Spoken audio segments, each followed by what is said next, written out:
Mga kabunyog, mga kababayan, magandang araw po sa inyong lahat. Welcome po sa isa na namang episode ng Talakayan natin dito po sa aking social media platform na Veritas YouTube channel. Kung hindi po kayo nakasubscribe dito po sa Veritas YouTube channel, subscribe na po kayo. Mayroon din po tayong Veritas Facebook page. Kung hindi po kayo nakafollow, follow na po kayo.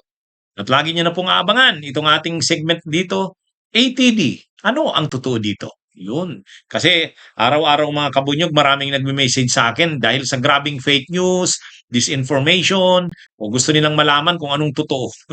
Kaya, attorney, anong totoo dito? Kaya gumawa na ako ng segment, regular na ito, abangan nyo po araw-araw, ATD. Ano ang totoo dito?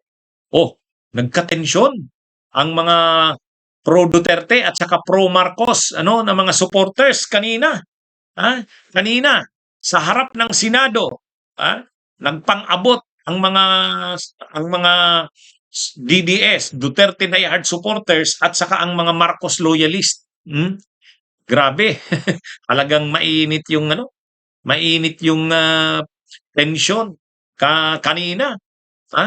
Nagkantsawan, mabuti na lang maraming pulis eh. No. Siyempre yung mga Duterte, yung mga DDS green. Oh, yun namang mga pro BBM, pro Marcos nakaputi. Oh, yung logo ng bagong Pilipinas. Ewan ko kung sinong nag-mobilize nung sa BBM, yung pro Marcos. Pero yung mga DDS, nung isang araw pa sila doon, yung mga Duterte supporters, nung nagsimula pa lang yung tension sa loob ng Senado, nanawagan na silang protektahan daw si Bato. Ayun, nag-mobilize sila doon. Ang gugulo talaga ng mga DDS nung isang gabi pa eh. Binabastos nga nila, binubo nila, ano nila si NBI Director Matibag. Minsan, medyo na nga napiko na si Director Matibag. Ah, na, napiko na si NBI Director Matibag. Ano kasi itong mga DDS, mainit ang dugo ngayon. Mainit ang dugo. Ay papasok yung mga magrarally rin yung mga pro Marcos, susuportahan naman nila, susuportahan nila yung grupo naman nila, nila Soto. Siyempre, sa nangyaring kudeta sa Senado, pumunta ngayon sa Senado yung mga pro Marcos, ang panawagan nila, wag hahadlangan, wag haharangin ng Senado yung impeachment ni Sara kasi nakalusot na sa Kamara eh. At arestuhin si Bato. Mga pro Marcos yan, yung kanina. Actually bukas may naka-schedule din mga naman to. Yung mga civil society, yung mga leftist groups, bukas naman. Ano yon? Ewan ko kung anong mangyayari kasi siyempre maaabutan nila doon yung mga DDS. Ito kasing mga DDS, mga Duterte supporters, talagang parang gusto na ng gulo. Nung isang araw, nung nagrarally rin yung Bunyog, saka yung iba pang mga grupong anti-Duterte, biglang dumating yung mga pro-Duterte, nagpang-abot. Mabuti na lang may mga pulis. Anyway, mga kabunyog, talagang umiinit, tumitindi ang tension sa politika ng mga supporters ng Marcos, ng Duterte, at yung iba pang mga grupo. Kasi siyempre, yung mga DDS, pinoproblema nila, impeachment ni Sara, tapos si Bato ngayon, nandoon, nakakulong sa Senado, hindi makalabas. Nagkulong ng sarili niya sa Senado si Bato, hindi siya makalabas. Pag lumabas siya, aarestuhin siya. So, kaya yung mga supporters ni Bato at ng mga DDS yun, nagrarally sa labas. Para daw baka daw biglang pasukin ng law enforcement agencies na aaresto kay Bato. Kahit kasi si Bato nanawagan eh. Sabi ni Bato, suportahan niyo ako, kayo, bantayan niyo ang labas ng Senado hanggang sa lumabas siya daw yung desisyon ng Korte Suprema. Ang inaasahan kasi nila Bato, maglalabas ng TRO ang Korte Suprema para i-TRO ang executive department sa pag-implement ng pag-aresto kay Bato dun sa ICC arrest warrant. Ayan. Anyway, ito, grabe yung tension kanina. Pero mabuti na lang na yung mga pro Marcos, ayaw naman ng gulo kaya umuiwas na lang sila, umalis na lang sila eh. Yung mga DDS lang ang talagang nanghahamon eh. Naghahanap talaga ng away eh. Yung mga DDS. Kahit nung isang araw doon sa Kamara, ganun din yun. Naunang magprograma yung mga Bunyog, yung mga Makabayan Black, yung mga anti-Sara, biglang dumating yung mga pro Duterte. Nanghahamon, nag-i-instigate ng gulo. O yan na naman ang nangyari kanina doon sa Senado. Ha? Um, pero hindi naman kasi papatol yung mga pro Marcos eh. Nakipagsigawan din pero sinabihan ng mga leaders nilang umalis na tayo dito. Ah, kasi buti na lang hindi hindi naman gulo ang hanap ng yung mga pro Marcos. Yung mga DDS lang ang talagang mainit na ang mga dugo ng hahamon eh. Oh. Ewan natin bukas. Mas marami yung doon, anti-Sara na magrarally bukas. Ewan ko kung anong gagawin nitong mga DDS na to. Hmm? Actually, nung nakaraang gabi, marami-rami yung mga DDS. Pero ngayon, pakunti na daw ng pakunti. Hindi talaga nila kayang i-sustain yan. Hindi nila kayang i-sustain yung mga rallies nila na yan. Sa totoo lang, hirapan sila. Ah? Kasi kulang ang tao nila eh. Hakot. Hakot ang tao nila. Siguro nagagastusan na ng malaki yung mga gumagastos sa rally na eh. Yan yung Anyway, mabuti na lang may mga pulis nga.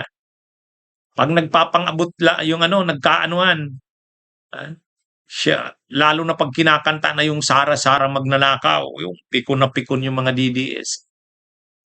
Kaya ito. Anyway, mabuti naman at yung mga pro Marcos hindi naman hindi ayaw naman na makipatol. Napapanood ko yung leader, nagkukuman na siya. Sabi niya, "Umalis na tayo dito, wag nating patulan." Oh. Pero hinabol pa rin ng mga DDS eh. Matindi rin yung mga Duterte supporters, talagang nanghahamon. Mainit na ang ulo eh. O kaya lang mabutin lang may mga pulis doon. Sinaway sila. Pinaghiwalay yung pro Marcos sa pro Duterte. Ah, pero kung wala yung mga pulis, ano yun? Kasi nanghahabol talaga yung nanghahamon yung mga DDS. Anyway, mga kabunyog, mga kabayan, yan po ang pangyayari kanina. Ito namang si Attorney Israelito Torion, nagkakalat ng intriga kahapon pa to eh. Nanggagatong sa tao na magalit. Ang pinapalabas ni Attorney Israelito Torion, based daw sa kanilang reliable source ng parang information nila. Parang intelligence. Nalaman daw nila na habang habang nandun yung NBI sa Senado para arestuhin si Bato, may naka-standby na daw na puti na naman na private jet doon sa Villamor Air Base. Sabi ni Torion yan, nakahanda na namang arestuhin si Bato at pag naaresto si Bato ng mga NBI, dadalhin na naman doon sa dadalhin daw doon sa Villamor, may naka-standby na daw na eroplano. Yan yung kinakalat ni Torion. Sabi yan ni Torion sabi ni Torion, habang may maano kahapon, tensyonado ang sitwasyon sa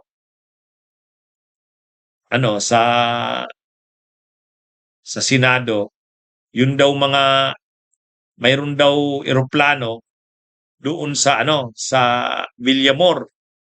Nakahanda na daw. Kung maaresto si Bato, dadalhin doon. Yun yung kinakalat ni Torion.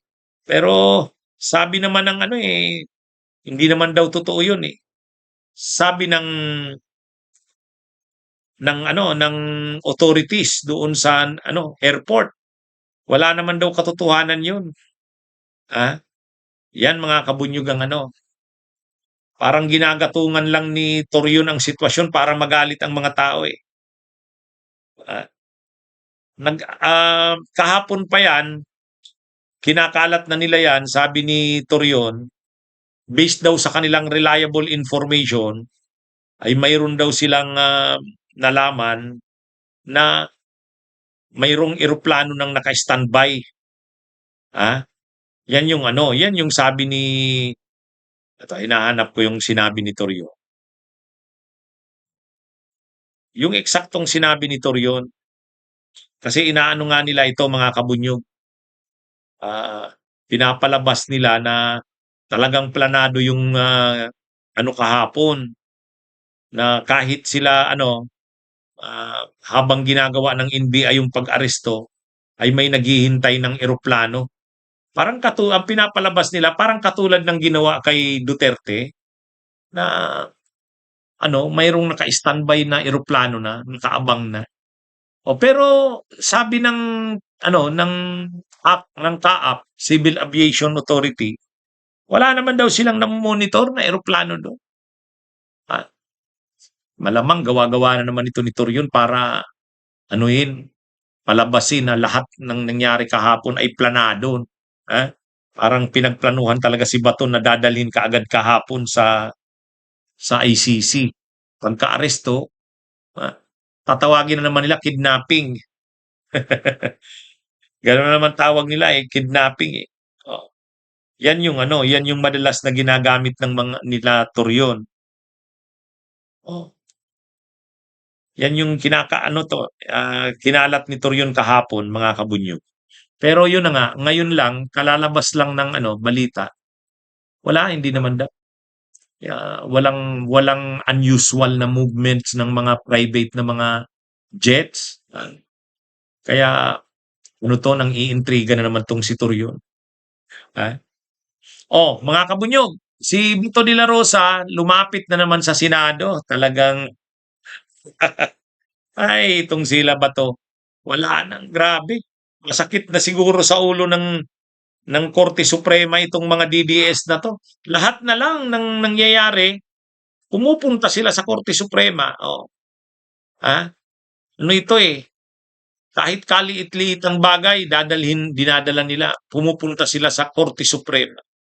Parang na nila, suki na sila sa Korte Suprema. Itong nangyari kay Bato, lumapit na naman sila sa Korte Suprema. Gusto nilang i-TRO. Gusto nila maglabas ang Korte Suprema ng temporary restraining order sa PNP, sa NBI, sa CID, DG, sa mga law enforcement na arms ng gobyerno. Gusto nila i-TRO ito ng Korte Suprema, maglabas ang Korte Suprema ng temporary restraining order para hindi galawin si Bato. Ano yan? Parang katulad lang nung dati, 'di ba dati nag-file na rin yan sila Torion nung pag-anunsyo noon ni Boying Rimulya na mayroon ng warrant of arrest. Kaagad-agad yung mga abogado ni Bato pumunta na kaagad ng Korte Suprema. Kaya lang sabi ng Korte Suprema, wala pa namang warrant. Ano naman yan? Bakit naman nasaan ang kopya ng warrant? Di hindi naman inaksyonan ng Korte Suprema yung TRO nila. Pero ngayon dahil may warrant na nga, inanunsyo na, kinumpirma na ng ICC. At pagkatapos ito pang pinakita na ngayon ni Trillanes, saka mayroon nang nakitang kopya ng warrant, lumapit na naman sila sa Korte Suprema. Ito yung hinihintay ni Bato. Ito yung sinasabi ni Bato na habang hindi pa lumalabas yung desisyon ng Korte Suprema dito sa petisyon niya, doon na muna siya sa Senado. Ang problema, ano namang kasiguraduhan na lalabas kaagad ang desisyon ng Korte Suprema? Ang hinihingi ng kampo ni Bato, TRO, para hindi siya arestuhin. Ewan ko kung aaksyonan ng Korte Suprema. Si Duterte nga noon, hindi pinagbigyan. Actually, si Duterte noon, nang inaresto, kaagad-agad din, humingi rin ng TRO. Itong mga abogado nila. Pero hindi naman binigyan ng TRO ng Korte Suprema. Gusto nila wag makaalis yung eroplano, yung private jet na sasakyan kay Duterte. Hindi naman naglabas ng TRO ang Korte Suprema. Malamang dito rin hindi rin maglalabas yan. Mas malala pa si Duterte, dating presidente. Pero hindi. Kasi TRO mo, ibig sabihin, pipigilin ng Korte Suprema yung ginagawa ng executive. Halimbawa si Duterte, yung pag-aresto ni Tory noon. Ang gusto ng mga kampo ni Duterte noon, pumunta kaagad sa Korte Suprema, humingi ng TRO nung mismong araw na yon. Hindi naman naglabas ng TRO ang Korte Suprema eh. Dito na naman, TRO na naman ang hinihingi nila. Ang sinasabi nila, ang sinasabi ng kampo ni Bato, ah, yung mga ginagawa daw ni Trillanes, yung ginawa daw ni Soto, ng ano na yung ginawa kay Bato, yun. Ipinaabot nila sa Senado ay sa Korte Suprema para yung Korte Suprema ay maglabas ng temporary restraining order. Kaya lang ano yan eh, ewan natin kung magano kasi medyo ano yan eh. Kung nun nga kay Duterte hindi hindi nakialam ang Korte Suprema. Kasi desisyon yan ng executive eh. Ang nagdedesisyon sa ganyang mga bagay, executive. Kung ito ba ay magko-cooperate ba sa Interpol o executive yan? Magko-cooperate ba sa Interpol at isi-serve yung warrant? Interpol, yan? Gobyerno ang nagde-decide yan, executive. Kaya sa ganyang mga bagay, bihira diyan maglabas ng TRO ang Korte Suprema. Kapag ang bagay na yan ay nasa yung separation of power kasi yan, co-equal branch. Kaya lang itong si Bato, yun na lang kasi yung pag-asa niya talaga eh, sa totoo lang. Ang pag-asa na lang talaga ni Bato yung Korte Suprema. Pag naglabas ang Korte Suprema ng order ng TRO, temporary restraining order, ay medyo siya, makakahinga siya ng maluwag. Pero pag wala, ay i-implement talaga ng executive yung warrant of arrest laban sa kanya. Okay mga kabunyog mga kabayan, magandang araw sa inyong lahat. Mabuhay po tayo.